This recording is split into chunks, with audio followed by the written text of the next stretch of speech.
We're live to the Federal Treasurer Jim Chalmers out the front of the White House in Washington DC. He's just been talking about tensions at the moment in the global community, so let's listen in. In advance of Prime Minister Albanese's meeting with President Trump here in Washington DC next week. And thirdly, to promote Australia as an investment destination. And I'll be doing that particularly in New York City over the course of the next couple of days. This is a time of great uncertainty. It's a time of great opportunity for Australia. We have so much of what the world wants when they want it, whether it's critical minerals, whether it's the skills of our people, the resilience of our economy. We've got so much going for us at a time when a lot is coming at us from around the world.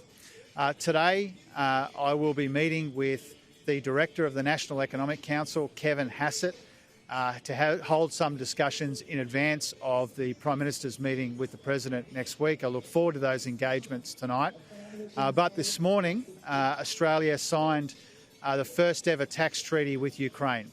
And I was very pleased and proud to be able to join with my counterpart, Sergei Marchenko, Minister Marchenko, to sign a tax treaty between Australia and Ukraine.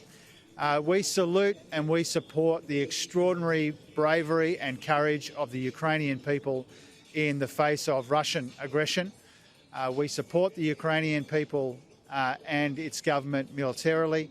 We support them across the board, but today was an important demonstration of our effort to build even closer economic relations between Australia and Ukraine at a time when its economy, for obvious reasons, is under maximum pressure. I'm going to hand over to Pat Conroy and then we're happy to take some questions.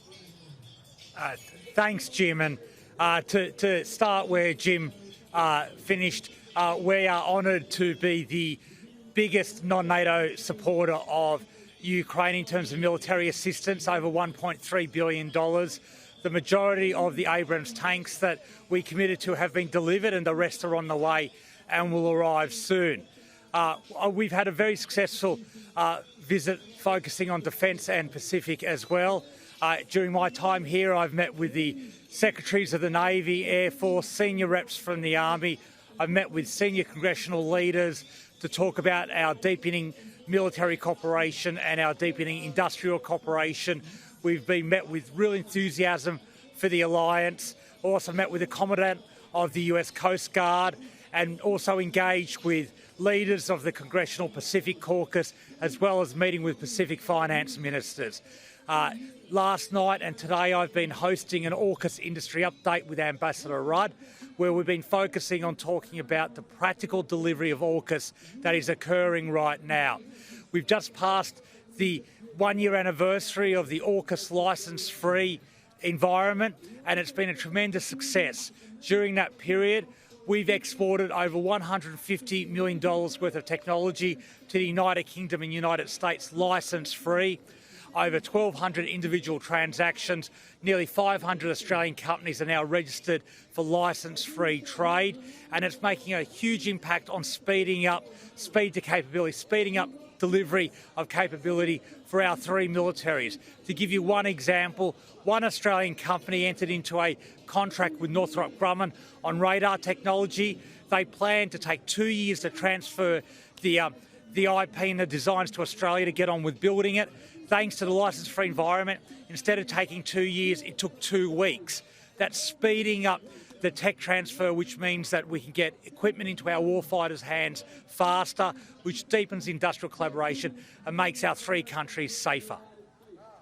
Treasurer, Scott Bessent said yesterday that if the export controls which China has applied to rare earths go ahead, the world will have no choice but to decouple from China. Do you share that assessment? And Minister Conroy, did you receive any assurances during your meetings that the AUKUS agreement would be going ahead in its current form? Well, Australia's interests are best served by more trade, not by more trade barriers. When it comes to critical minerals, Australia has so much to offer the world. We know that American companies desperately need critical minerals, and Australia is very well placed to service that need. This will be an important part of the discussions that I have with Kevin Hassett tonight. No doubt it will be part of the discussions that Prime Minister Albanese has with President Trump next week. The views that Secretary Bessent expressed is not the first time they've expressed views of that nature.